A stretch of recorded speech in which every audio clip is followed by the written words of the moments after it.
E aí pessoal, beleza? Tá vindo aí um vídeo do professor Olavo de Carvalho.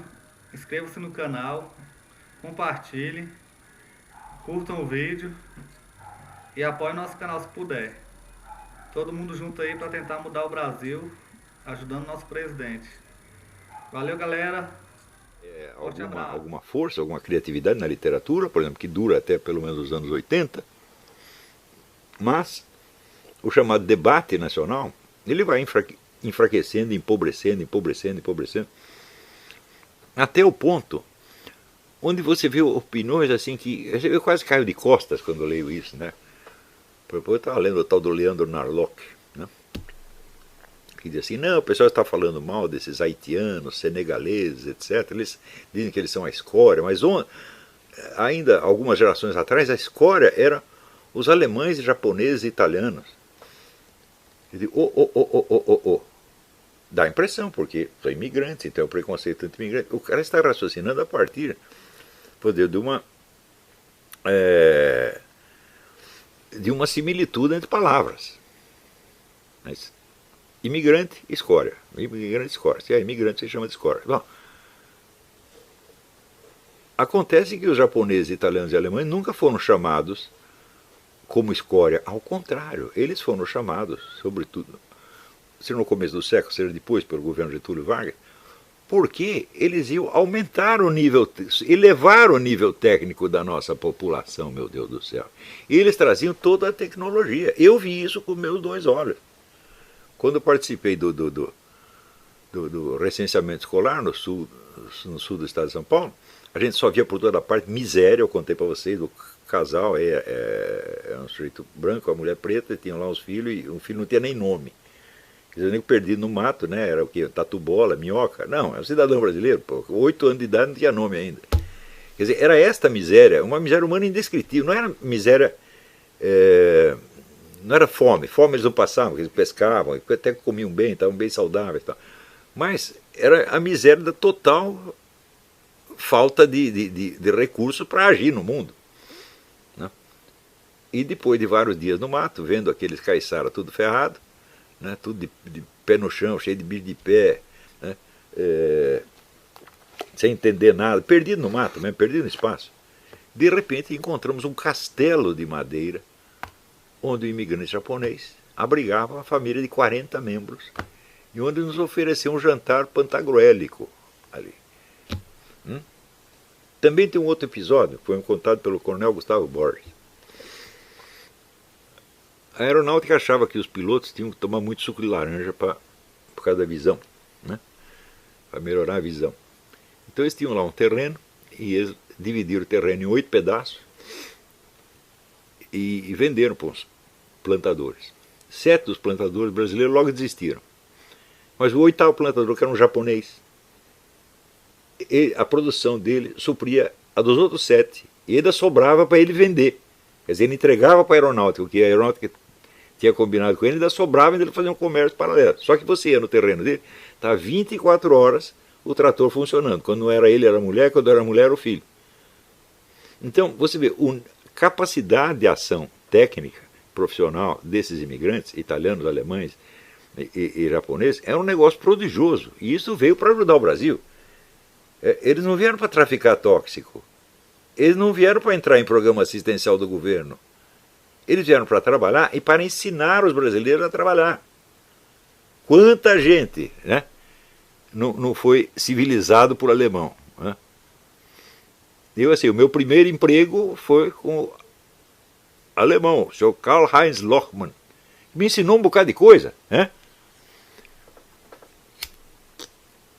Segundo emprego foi com uma família de judeus russos. Também me ensinaram um bocado de coisa. Então, esta gente, russo, judeu, alemão, japonês, veio para civilizar o Brasil. Né?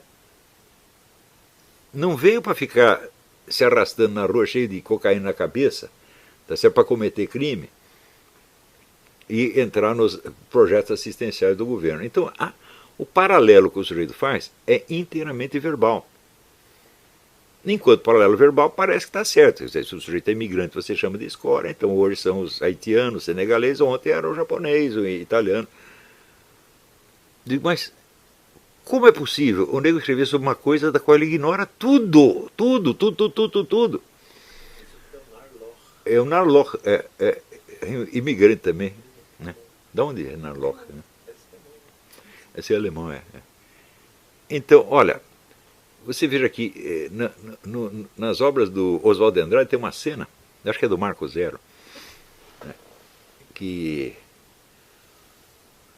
está lá numa escola de interior, né, então tá aqueles caipira, aqueles capial, aqueles filhos dos capial, né, tudo magrinho, passando mal, e um dia um deles desmaia, né, e daí desmaia de fome, né, e daí tem um coleguinha japonês, fala assim, japonês trajeranche. Eu digo, olha, é isso aí, o Brasil era isso aí, você está entendendo? Quer dizer, o japonês, o alemão, o judeu, tal, era elite. E eles foram, a imigração foi aberta a eles para isto, né? Para que eles fizessem o bem à terra onde estavam vivendo. E fizeram um bem extraordinário. Você vê, o que é o nosso agronegócio hoje, que é o que sustenta o país? São filhos ou netos de imigrantes alemão e italiano que estavam no sul. E daí tinha essa zona no centro do país, que foi inicialmente do MST, o MST não conseguiu fazer nada, estragou tudo, daí decidiu vender. E os caras então do sul compraram, foram para lá e criaram uma economia próspera. Ainda é o Brasil se beneficiando dos imigrantes. Agora, esse pessoal que vem do Haiti, do Senegal, eles sabem o quê? É? Alguns talvez saibam 2 ou 3 suras do Corão, tá certo? E sabe fumar maconha, vender crack, talvez isso eles sabem. Então, o paralelo é absolutamente falso. Mas, eu digo, das pessoas que leem a coluna do Narloch, quantas sabem disso? Né? Quando você vê um idiota como Narloch precisa do Olavo de Carvalho para contestá-lo, é porque a coisa está muito ruim, pô. Quando deveria ter caído lá 3.000 cartas dando cala a boca, burro. Né? Quem sabe um pouco de história do país no século XX sabe que essa analogia é totalmente falsa, é demagógica. E sabe que o Narloch não sabe também, quer dizer, ele acredita mesmo nisso. Porque é um mecanismo histérico. Quando o sujeito consegue combinar palavras e fazer uma frase, o fato dele ter conseguido fazer a frase o convence de que a frase é verdadeira. Isso é um dos mecanismos mais típicos da histeria. Eu acredito naquilo que eu consigo dizer. Se eu conseguir dizer, quer dizer, conseguir dizer já é um esforço monumental. A hora que conseguiu dizer, só pode ser verdade. Quer dizer, é o efeito do persuasivo da mera estrutura gramatical. Quer dizer, com o pensamento das pessoas, assim, ele é fluido, e pré-verbal, na hora que consegue ter expressão verbal, é uma vitória tremenda. Né? E é quase como uma revelação divina. Né? Então, é neste estágio que nós estamos. Eu asseguro para vocês que pelo menos 80% das opiniões que eu leio em jornal são feitas assim. O sujeito combina umas palavras e ele acha, ficou legal, deve ser verdade. Um característico exemplo é o tal do seu Mauro Iazzi. Eu publiquei um artigo sobre Mauro Iazzi, dizendo que ele chama de metáfora aquela poesia do Bertolt Brecht, o operário que diz para o burguês, não, já que você é um homem bom, nós vamos fuzilar você com uma boa bala, fazer um buraco com uma boa pá e enterrar você na boa terra. Né? E ele diz, não, mas isso foi apenas uma metáfora. Eu digo, mas isso não é uma metáfora. Metáfora é quando uma coisa significa outra totalmente diferente. Mas, no caso, o proletário e o burguês que estão ali conversando, eles não representam coisas diferentes, eles representam a sua própria classe. O proletário representa o proletariado e o burguês representa a burguesia. E isto não é uma metáfora, isso é uma metonímia, porque é a parte que representa o todo. Você desfazendo a confusão de metáfora e metonímia, fica claríssimo que o sentido da afirmação do Mauro Iazzi é um apelo ao genocídio, não ao homicídio. Ele está se mencionando um homicídio que, ampliando do proletário para o proletariado e do burguês para a burguesia, o homicídio vira o quê? Genocídio. Então ele está pregando o extermínio total da burguesia. Não é possível ter outro sentido. Mas ele mesmo ele se confunde meio espontaneamente, meio de propósito, dizendo que é uma metáfora. Ou seja, ele dar o nome de metáfora dá a impressão de que o pessoal exagerou ao interpretar aquilo como apelo ao genocídio.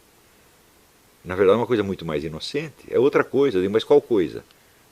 A coisa é que o proletariado tem que matar a burguesia. Então isso é genocídio, não há outra. Não é possível haver outro sentido. Só que em seguida vem a UFRJ oficialmente dando apoio ao Mauriase. Portanto, não é só ele que não sabe a diferença de metáfora e metonímia, é a UFRJ inteira. Só que a diferença de metáfora e metonímia não é uma questão de pura nomenclatura gramatical. Porque eles podem ligar isso. Mas não tem importância, chamou de metáfora, de metonímia, dá na mesma, de elipse, de hipérbole, pode chamar do que quiser. Você tem que entender o sentido que ele disse. Né? Então, pode dar a impressão que é isso, mas o fato é que, desfeita a confusão entre metáfora e metonímia, o sentido do que ele diz se revela ser este e não outro. É impossível que seja outro. Né? E porém mais adiante, o Mauriase publica um artigo onde ele se defende, né? Dizendo, não, eles me interpretaram muito mal, foi apenas uma metáfora. E você veja, a burguesia vive numa falsa consciência, porque o burguês, ele reúne a sua família na ceia de Natal, reza para Nosso Senhor Jesus Cristo e depois vai matar criancinhas negras nas favelas. Eu digo, hã?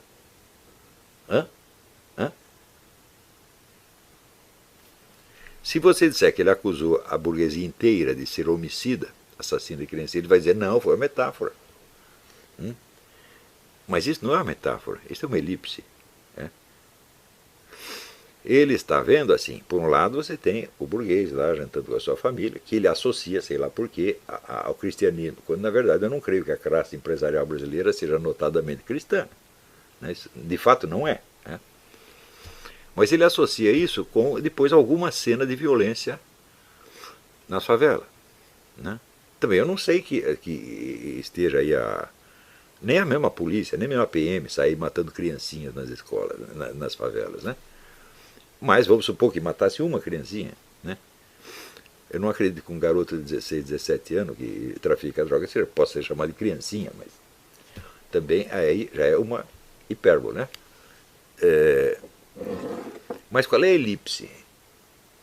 Qual é a ligação entre o burguês que está jantando com a sua família na noite de Natal e o assassinato de pode ser uma apenas, criancinha negra na favela?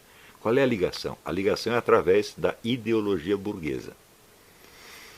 Então ele está supondo que aquele burguês ele transmite a sua ideologia à polícia. Né? Seria o caso de você perguntar, mas quando você viu algum capitalista reunir policiais para ele fazer uma pregação? Nunca acontece, nunca.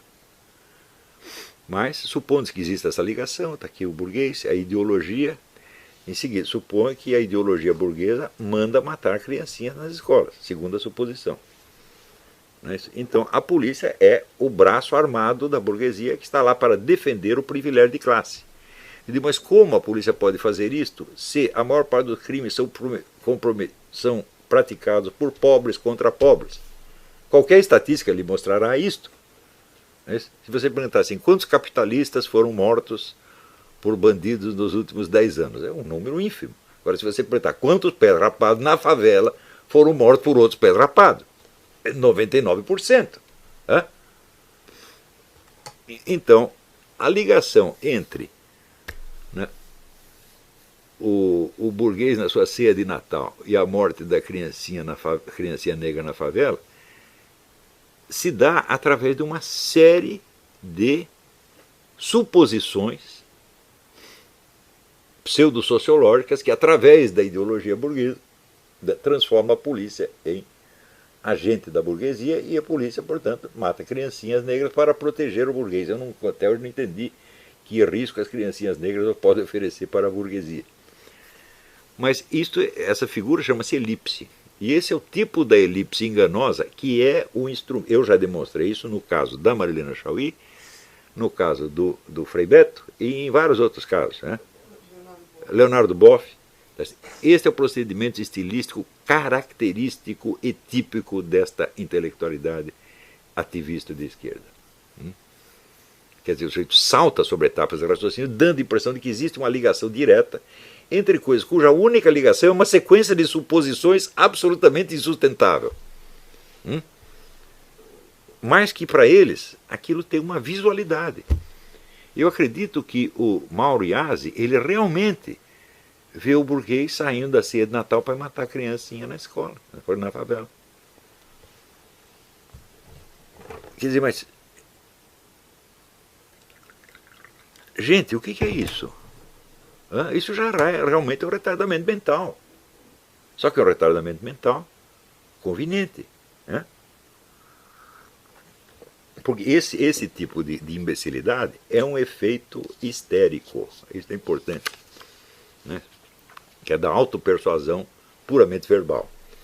Ora, o efeito histérico, como demonstrou o Dr. Lobachevsky, ele se espalha pela população e, sobretudo, pelos círculos mais próximos do comando psicopático. Você põe 10 psicopatas no governo, né, e esses psicopatas começam a exercer sobre o cérebro alheio aquela típica ação repleta de uma agressividade mental inconcebível para as pessoas normais, impondo cinicamente mentiras que as pessoas sabem que elas são mentiras, mas acabam repetindo e depois se persuadindo disso, pronto, está aí espalhado o efeito histérico. E você então cria círculos cada vez maiores de fingidores histéricos, né, que dizem uma coisa que elas sabem que é mentira, mas na hora se persuadem da mentira.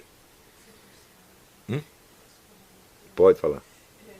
Quando eu estava na faculdade de Ciências Sociais... Fala mais alto, fala mais alto. Quando eu estava na faculdade de Ciências Sociais, 30 anos atrás, o que dizia era o seguinte: o Karl Marx afirmava que a ideologia dominante é a ideologia da classe dominante. Então, as classes, entre aspas, dominadas, elas assimilavam a ideologia da classe dominante. Então, no caso, aquele policial era como se fosse... Ele isso. Pensava como essa é a suposição. E ela tem uma, esse é o elo. Uma falácia, mas ela tem, para quem não está preparado, parece lógica. Né? Sim, só que aí surge a pergunta: se você estabelecendo um elo, aqui está a ideologia da classe dominante, lá está a ideologia da classe dominada, da qual faz parte a polícia, não, que vai matar o... A polícia assimila, né? Então a pergunta é o seguinte: como essa ideologia se espalha?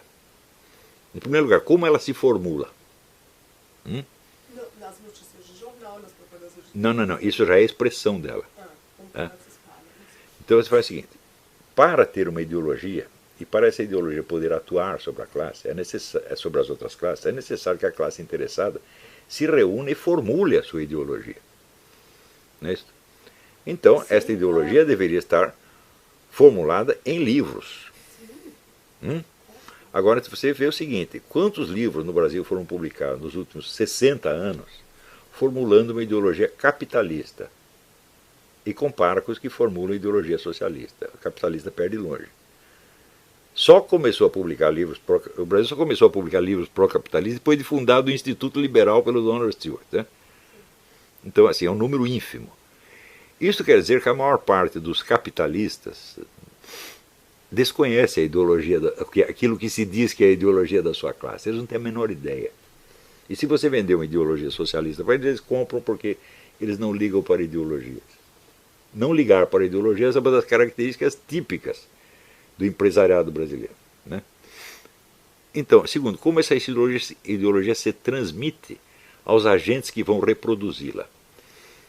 Quando você viu um capitalista reunir jornalistas para dizer: olha, o que vocês têm que escrever é de acordo com esta ideologia, assim, assim, assim, assim, assim. Isso nunca aconteceu.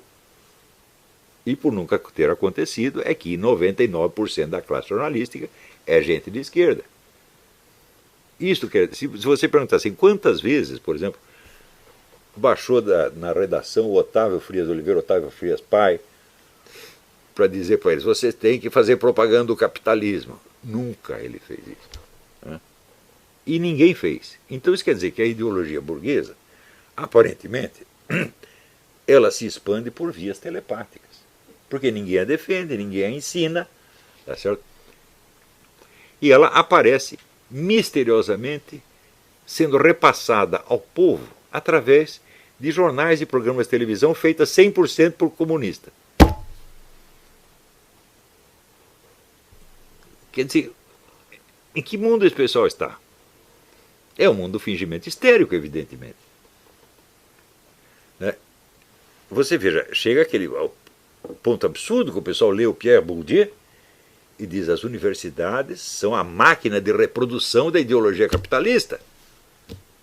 Mas são eles mesmos, os comunistas, que dominam a universidade. Então, que é isso? Vocês estão ensinando ideologia capitalista para os meninos, em vez de ensinar o que o partido mandou? Esse é materialmente impossível. Mais ainda, eu vi isso já faz tempo, uns 10 anos, uma pesquisa da Fundação Getúlio Vargas que dizia que dos nossos universitários apenas 2% pretendiam ser empresários. Os outros todos queriam emprego. Eu disse: mas que raio de classe dominante é essa? Que não tem patrão, só tem empregado. É? Então, você veja que o que está sendo repetido há décadas é um discurso histérico. É um discurso de fingimento histérico.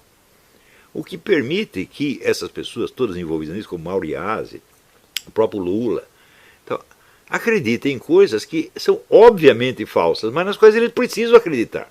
Então, eles são o exemplo máximo de falsa consciência. O burguês mais iludido do Brasil sabe, por exemplo, que um governo que tem apoio de 1% não representa o povo. Qualquer um sabe, mas o Lula não sabe. Porque o povo, para ele, é só o povo honorário. O que é o povo honorário? Aquele povo que ele subsidia. São os militantes subsidiados. Isso é o povo, está de camisinha vermelha.